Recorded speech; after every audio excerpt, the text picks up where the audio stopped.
Hello, good morning mga mimasors. Ayan, ang aking lulutuin for today sa aking kusina ay request ng Esther ay picadillo. So yan, mayroon akong pork na laman doon. Ano ko lang siya sa food processor.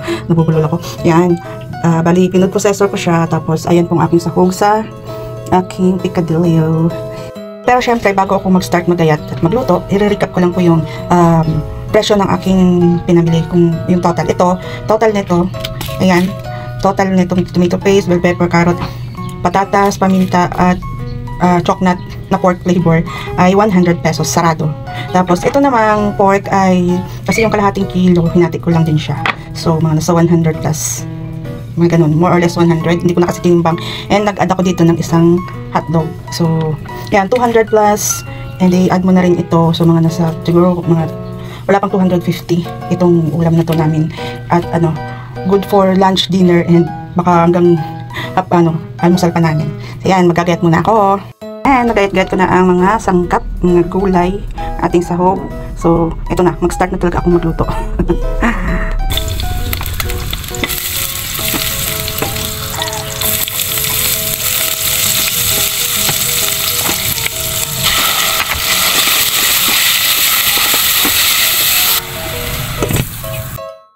And ilalagay ko na rin yung tomato paste.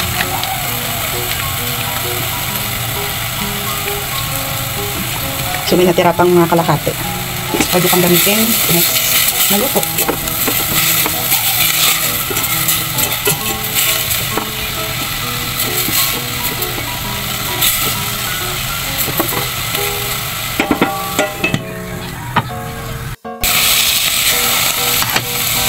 Lalagay ko na yung hotdog. Ito mga to, lalagay ko na lahat.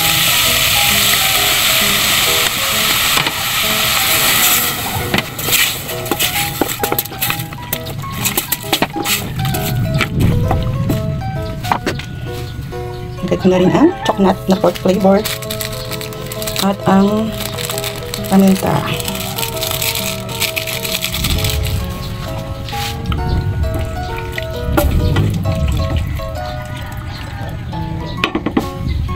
Takpan muna natin.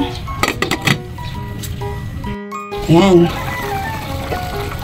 Luto na yung ating picadillo. Ay, itong gusto ni Mister yung sabaw.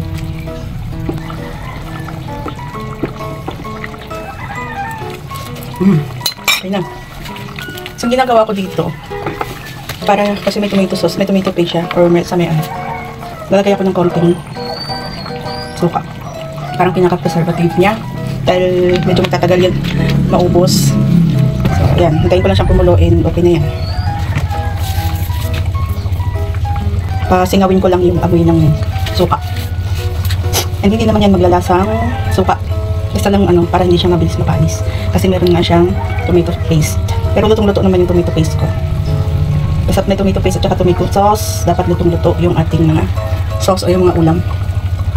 So yan, wala na akong naamoy suka. So pwede ko na siyang haluin.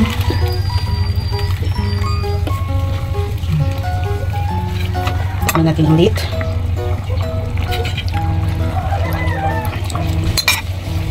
Takpan, isang kulo, then finish. Lutong-luto na yan. Pinakulo ko ng mga 2 minutes. Off ko na yung stove. And that's it. Luto na.